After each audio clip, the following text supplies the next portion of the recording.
The Tari Country Link Travel Centre and the station redevelopment were officially opened today by the member for Mile Lakes, John Turner. Commuters can now take advantage of the new facilities. The building has been extended and an undercover coach terminal provided. We're very concerned that we do maintain the heritage style in our buildings.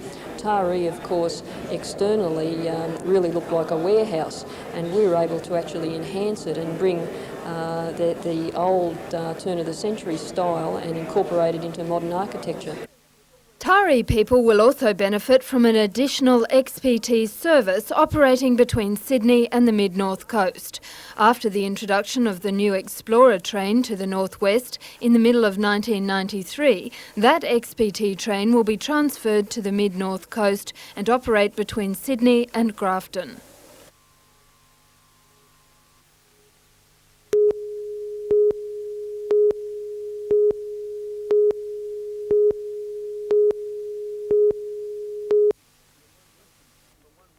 For one Western family, the pros and cons of pool fencing must seem a hollow debate.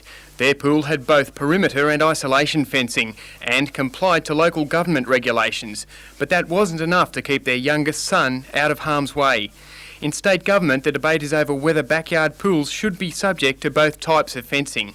Probably the biggest danger that can confront a child is for the child to be exposed to a large body of water, be it a backyard pool, a river, lake or the sea. According to police, both the child's parents were in different parts of the house and thought the boy was with the other. When they realised he was missing, they began searching. He was found just after 6 o'clock at the bottom of the family's in-ground swimming pool. After immediate resuscitation attempts, the boy was rushed to hospital where further attempts to revive him failed. He was pronounced dead at 7:20 last night. It's believed the toddler managed to get a toehold on the 1.7 metre fence, bypassing child-proof locked gates. After initial coronial inquiries, the drowning has been referred to the state coroner. Ambulance paramedic Jeff Mulborough recalls 5 infant drownings in the Hunter over the past 12 months and 2 such incidents in similar circumstances to the latest tragedy. What a pool fence does, it slows down the child's access to the pool, but it certainly doesn't in any way, shape or form ensure that the child will not go into the pool, because children can climb pool fences, and I have in fact seen that occur myself. There is only one way to ensure the safety of children around pools, and that is that you must keep your eye on them all the time. From August, pool police from the state's various councils will have the power to walk into your backyard. If the pool is not isolated or fenced off from the rest of the house, the pool police will give you 14 days to act. If it is not done, council can build the fence, bill you, then take you to court. The New South Wales Cabinet will tackle a new options report tomorrow on pool fencing. The issue is what you do with existing pools. There is no doubt that new pools will be required to have isolation fencing or its equivalent.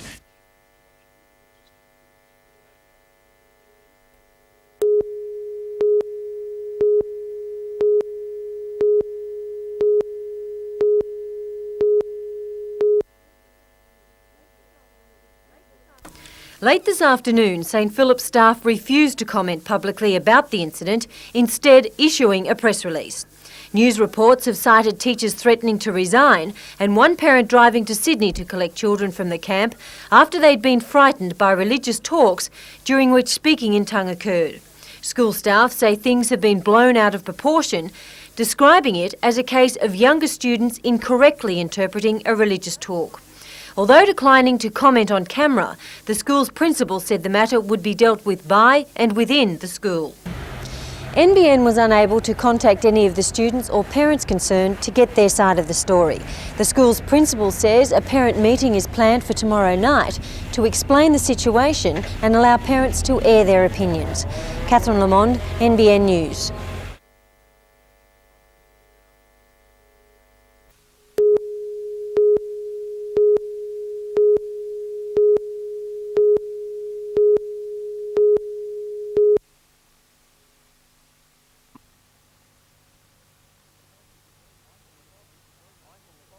Michael Hogg is a well-known figure at the Newcastle wall sales, but standing in the Great Hall in Parliament House may be a different story. How are you going to feel when you're up there? I suppose I'll be a bit nervous, but once you get going, you get over that. It will be a world first selling wool in the corridors of power. Mr Hogg following none other than the Prime Minister and Leader of the Opposition in the auction. Hundreds of bales are on offer as part of the National Wool Day celebrations.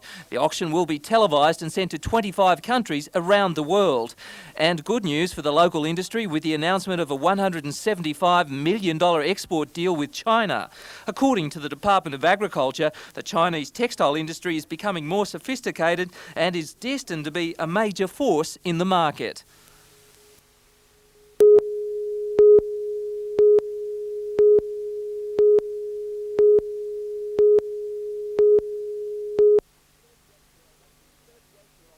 "38-year-old acting track manager John Ogilvie. He told ICAC he suspected some SRA staff in the northern region were corrupt. Mr Ogilvie requested that senior SRA officials be banned from this morning's hearing. He told the Commission their presence would make him feel intimidated. Much of Ogilvie's evidence detailed what he described as an improper relationship between State Rail and North Coast earth-moving contractor Phil Davies. Davies' company, Earthline Constructions, worked for a time at Karamba, west of Coffs Harbour. Ogilvie inspected the site. He told the Commission he was far from impressed. He claims Davies had too many machines doing what he described as a clean-up job. Davies allegedly complained to State Rail.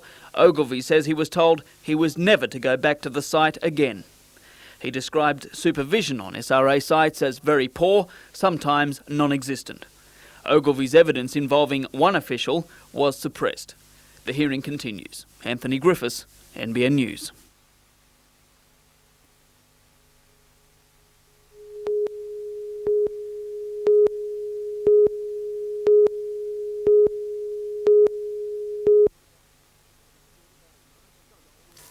It's understood about 90 gold and silver chains were snatched by an elderly woman and a younger female accomplice on Monday from an antique shop in Charlestown Square. Police say regular foot patrols have had a significant impact on crime in the Charlestown retailing area, but now they want to extend that presence by operating a patrol based in the shopping complex itself. They'll be walking the beat within the CBD of Charlestown and showing the flag.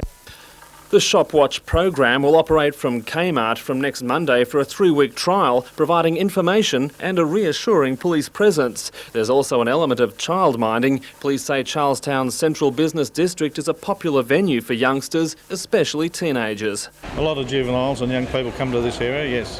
Whereabouts are they from? All over New South Wales, virtually they come from all over the place. Meanwhile, Charlestown detectives have charged a 32-year-old Charlestown man with a number of drug offences after uncovering more than 30 cannabis plants at a house in Kaylin Street last night. Police say the plants were growing in a hydroponic garden set up under artificial light in a backyard garage. The charged man has been bailed to appear in Belmont Local Court on April 23. Tom Hilston, NBN News.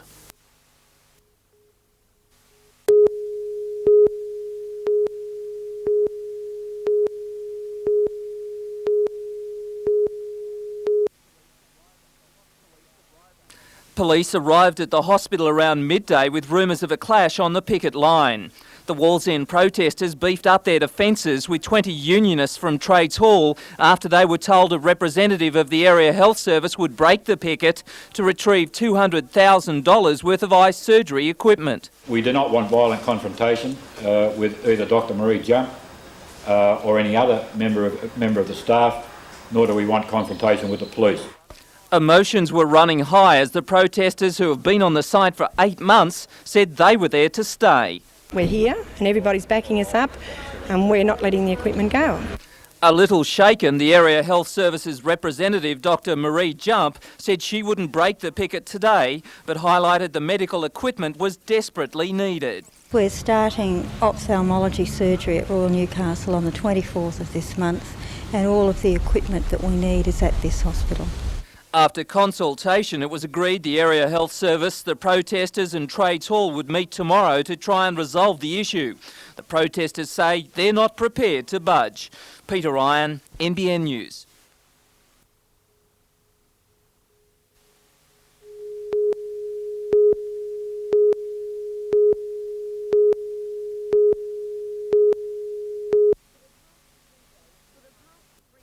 For the past 3 days, Newcastle has been playing host to the National Engineering Conference. Today, that culminated in the presentation of Excellence Awards for the country's finest engineering projects. 210 entries were received in 6 categories, the winner of each section vying for the major prize, the Sir William Hudson Award. The award is named after the man who was in charge of the Snowy Mountains hydroelectric scheme, a project regarded by many as Australia's greatest engineering achievement.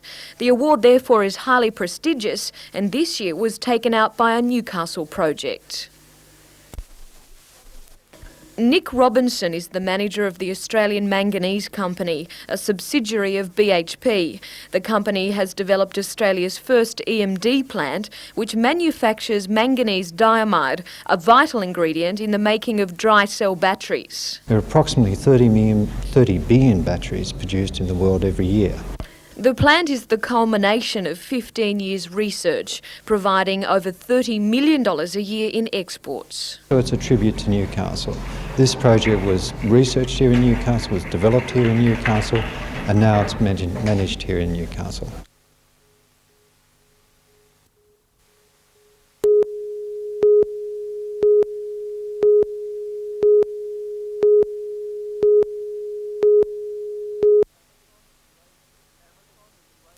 Amacon has raised a few hackles in Newcastle with its comments that some hunter companies were too pricey for the frigate work, with quotes up to 20% dearer than the competition. There have been bids put towards us as far as pre-qualification is concerned that are not competitive. Now, we want to make sure that Hunter Region recognises that competition is really what we're looking for on this project. Mr Black was not prepared to say Newcastle companies didn't have the mettle to meet the competition. He said every company was on notice. I think Australian and New Zealand industry needs to pull its socks up to make sure we meet the industry program. That's not any one particular region.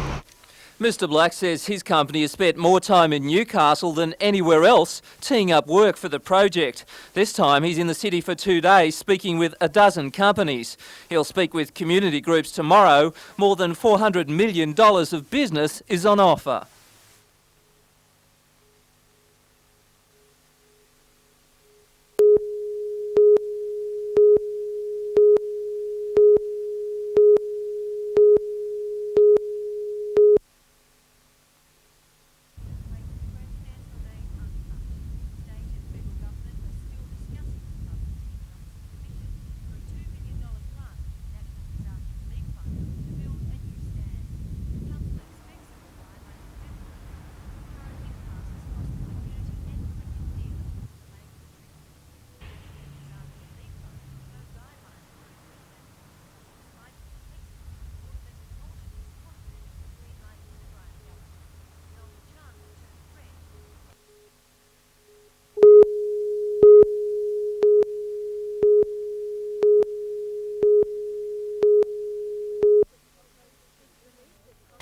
It's believed that cockroaches have been on Earth for at least 250 million years. The lifespan of a cockroach is about 2 to 4 years, but in that time a female cockroach can lay up to 50,000 eggs.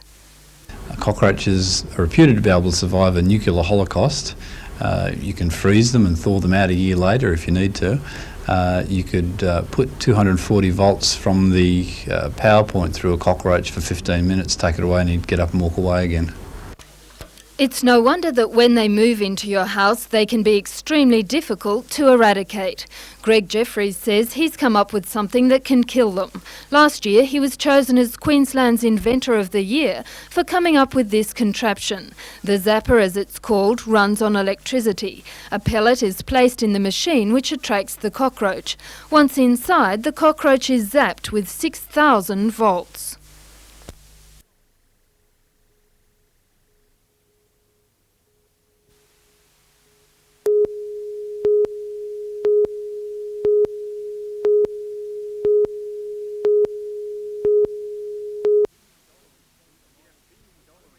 In a billion-dollar industry, the miners' super fund has gone from bust to boom.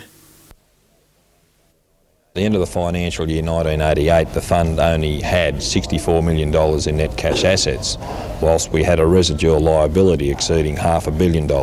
And in real terms, what did that mean to miners? That meant that we couldn't guarantee the payment of benefits as they emerged or when the miner retired. Mass meetings in the north today voted unanimously for the adoption of a deal that took 3 years to strike with the federal government. With base annual earnings of $50,000, miners fall into the 48% tax bracket, and as part of a tax deduction package, the 16,000-strong membership has convinced the government to plough some of the revenue back into the super fund. It's a unique industrial arrangement that will see a new generation of miners retiring as millionaires after 40 years of service. The Federation concedes the deal may attract criticism from other sectors of the community. My members thoroughly deserve this assistance from the federal government because these 16,000 New South Wales miners generate billions of dollars of export earnings for this country and these communities. There were 9 New South Wales miners killed during the course of our operations last year, and we regard $16 million as, whilst significant, not a whole lot compared to our efforts for this country.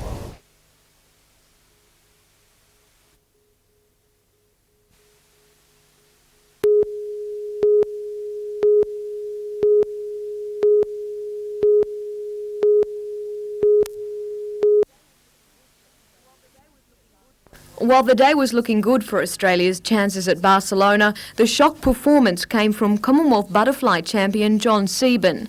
He finished well behind Victoria's David Wilson, who covered the 200 metres in the time of 2:01.53.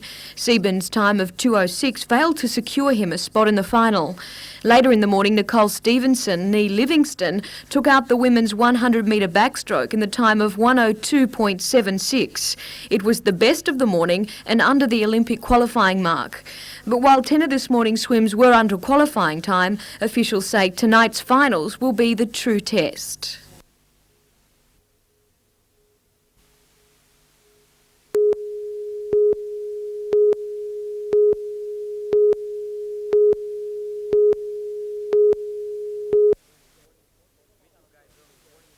Mitchell gave early warning of his immense talent from anywhere on the court with a long 3. Former roller Paul Kuiper replied with 2 from an Everett Stevens pass. Both sides were in brilliant touch in the first half.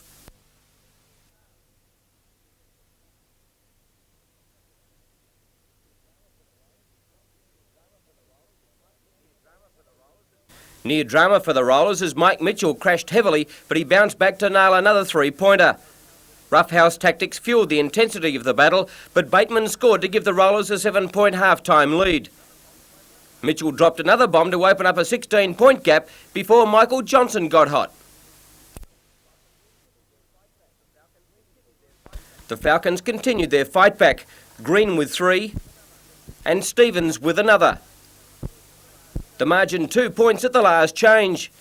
But once again Mitchell steadied the ship. His 7 from 9 3-point shots absolutely amazing. Then drama for the Falcons. A foul was called. Coach Tom Weisman vented his feelings as to what he thought of the call, and he was tech fouled. The Falcons never recovered sufficiently, and the Gold Coast rolled their way to a 15-point victory.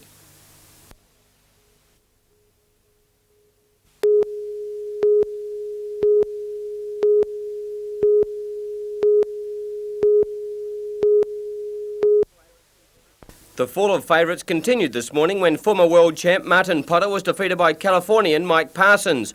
Reigning champion Damien Hardman stopped the rot with a tight win over Shane Beshan. I had a bit of trouble finding the lineup, and I had a slow start. I normally have a slow start every time I surf in each contest, but as long as I can get through the first one, I normally sort of build from there. The early standout was Newcastle's Matt Hoy, who destroyed this wave for one of the highest scores of the tournament. The only other man to touch that level was American Kelly Slater, who turned on a brilliant display to thrash Nick Wood. Merriweather boys Simon Law and Luke Egan were both unlucky losers, while Terrigal's Ross Clark-Jones charged some solid 2-metre walls. To the third round, and defending champion Mike Parsons bit the sand in a big way, losing to Todd Holland by a whopping 9 points. Disappointment for local fans. Matt Hoy put up a tremendous fight before falling to current world champion Damien Hardman, who was on the top of his form to set up a quarter-final showdown with Holland. but the man they all must be fearing is the hotshot from the United States, Kelly Slater. Slater was awesome in his third round heat against Kaipe Jokias of Hawaii, winning by over 9 points also.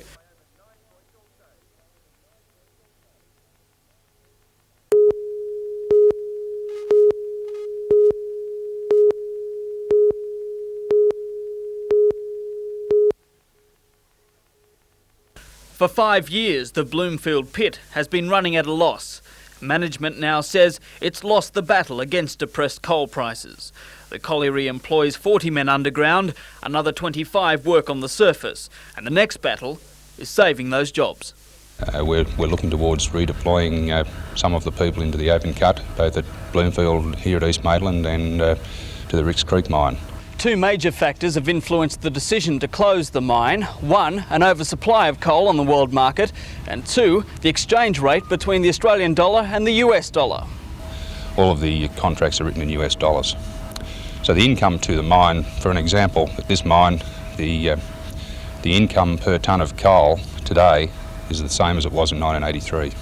Figures show that Bloomfield still has more than 7 million tonnes of saleable reserves, enough for another 40 years of production. It's the third mine to announce its closure recently, a total of 350 jobs gone. If miners choose redeployment, they will have to forego production bonuses, and a decision has to be made by the end of next week.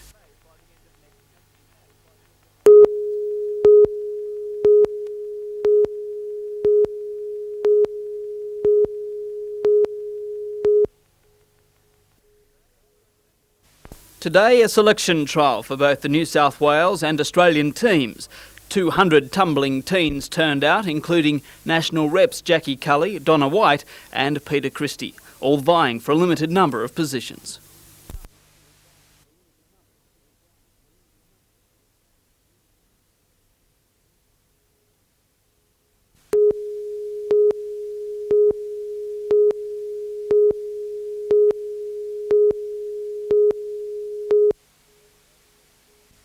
Walk carefully, watch the traffic, look after your dogs. 1, 2, 3, off. This is Community Aid Abroad's annual fundraising event. Community Aid Abroad works in a number of different third world countries, and it aims to help people in the third world address the causes of their poverty. The project will help farmers in Laos construct and repair weirs and canals for irrigation. It will also help people in Lawai camp in South Africa to rebuild their community after it was bulldozed in 1986. Participants were sponsored to walk up to 10 kilometres. Organisers estimate that these steps raised more than $10,000.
It was the coming together of the old and the new this morning in the council's offices.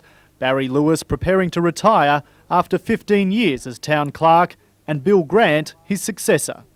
But while the 46-year-old former town clerk of Gosford Council was getting a feel for the top chair today, he won't be officially taking over for another 2 weeks. In the meantime, he sees his brief as learning as much as he can about Newcastle and its council. Get a good understanding and get a feel for the place so that I don't make a fool of myself before I start making decisions. One issue Mr Grant won't be drawn into is the controversy surrounding his annual salary package of $140,000. I don't really have a comment on that. But he is more forthcoming about what Newcastle ratepayers can expect to get in return from the council's new boss and the challenges facing an organisation that has an annual operating budget of more than $80 million. I think there are two issues. There's one is making sure that Newcastle Council is efficient and effective and responsive to the needs of the community, and by local government standards has an excellent reputation. Secondly is to make sure that Newcastle plays its part, or the council plays its part in the development of Newcastle as a place to live, to work, to be educated and to enjoy life.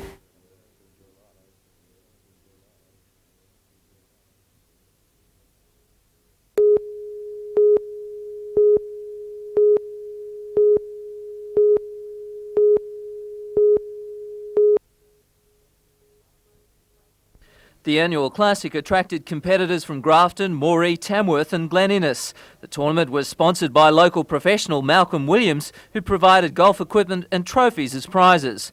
The top condition of the course produced some great golf, with the open section being taken out by Scott Rayworth from Tamworth with a final score tally of 71. The tournament was also open to younger players, with the winner in the under-16 age group being B. Smythe from Grafton, and the under-14s was won by Inverell player Craig Baldwin with a 77. The girls' competition attracted only a few competitors, with the winner being Kylie King of Tamworth, who played well to finish the day on a score of 85.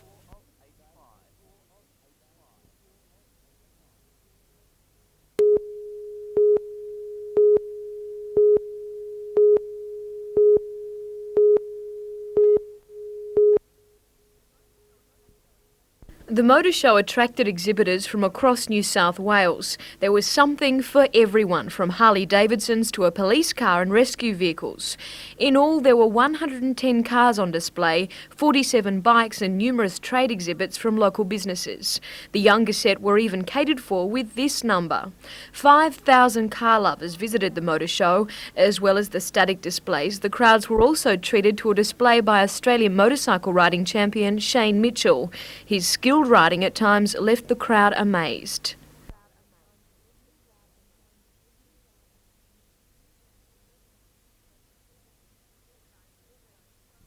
Organisers say the show was their best yet.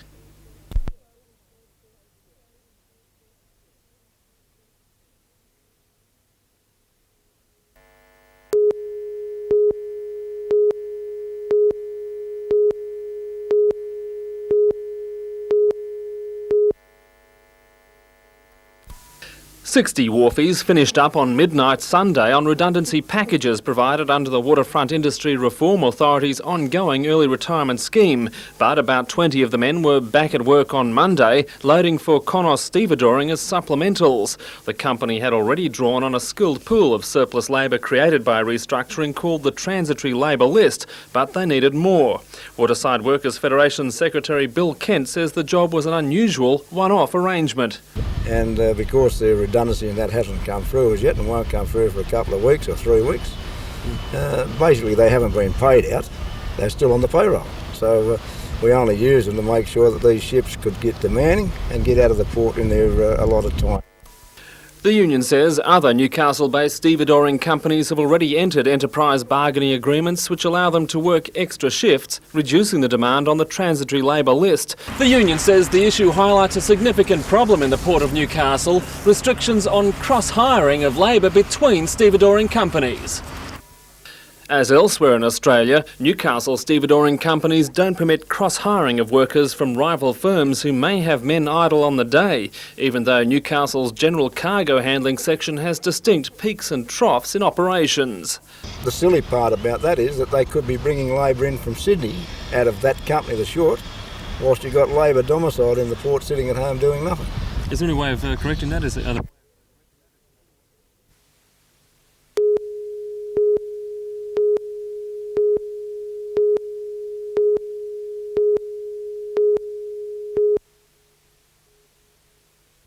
Australia exports 2 or 3 times more to Indonesia than it imports.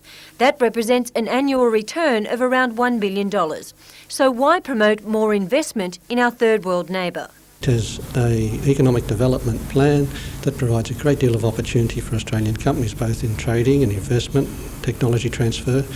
Mr Ingleby says Indonesia's rapidly increasing population is placing pressure on the country's infrastructure, and that's where our future lies, selling Australian corporate know-how. A great deal of opportunity arises from that in port development, airports, water management and in transportation generally for Australian companies, both those who provide consultancy services and those who provide systems and products. The Australia-Indonesia Business Council held a seminar in Newcastle today to highlight how local businesses can get involved. Mr Ingleby believes there's many medium-sized hunter companies with the credentials to cash in on a multi-billion-dollar market. The smaller companies in engineering primarily and in shipbuilding, some of the consultancies in the agri-business areas and the chemicals area. Catherine Lamond, NBN News.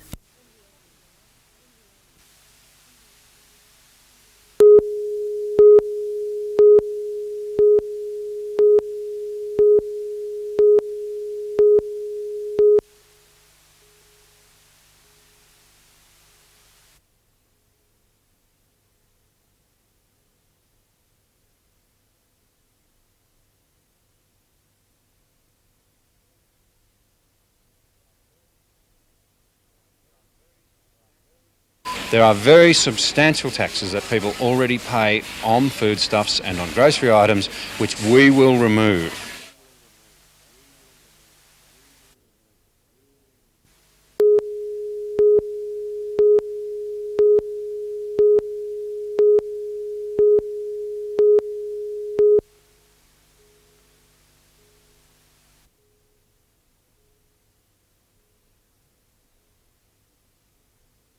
The theme for this show is the homage to the rough Muse, and all of us have interpreted this in our own ways. My interpretation of the theme is Australia being the rough Muse. I've known as an artist two rough muses in my life, Africa and now Australia. Graham Lang migrated to Australia from South Africa in 1990.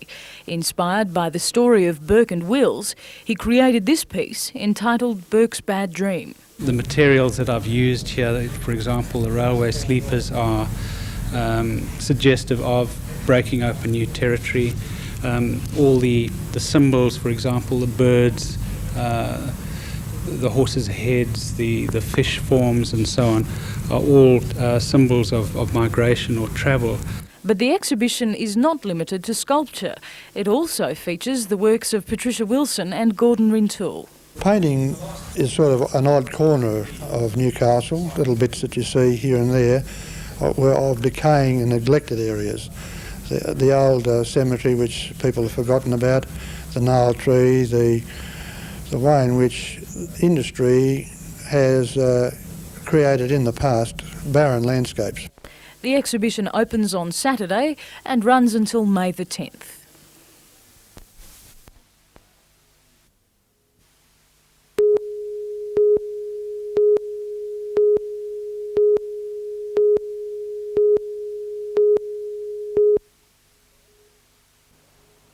Everwood is a simulated wood product made from styrofoam, the raw material coming from specially made styrofoam granules. Newcastle-based company Everwood Profiles, however, has now developed the technology to turn discarded styrofoam cups and wrappings into artificial timber. At last year's City to Surf, almost 300,000 styrofoam cups were collected from drink stations along the route. Everwood Profiles granulated them and converted them into park benches. Those benches have been handed over to the councils of Wallara and Waverley in Sydney. Everwood Profiles is the first company in the world to have perfected the recycling technology. This artificial timber is made from McDonald's styrofoam containers. While still at an experimental stage, it could solve the restaurant chain's container problem and help save the environment. However, the technology to make the artificial timber could soon be shipped overseas. According to Managing Director Bill Cullerton, the company was considering injecting about $20 million into a new plant at Warners Bay, but that now looks unlikely. There isn't the incentive here, the time and distance and the marketing beats you. To export product to the United States is easier than it is to send product to Perth. And it's not real good for Australia when you're faced with that day in, day out.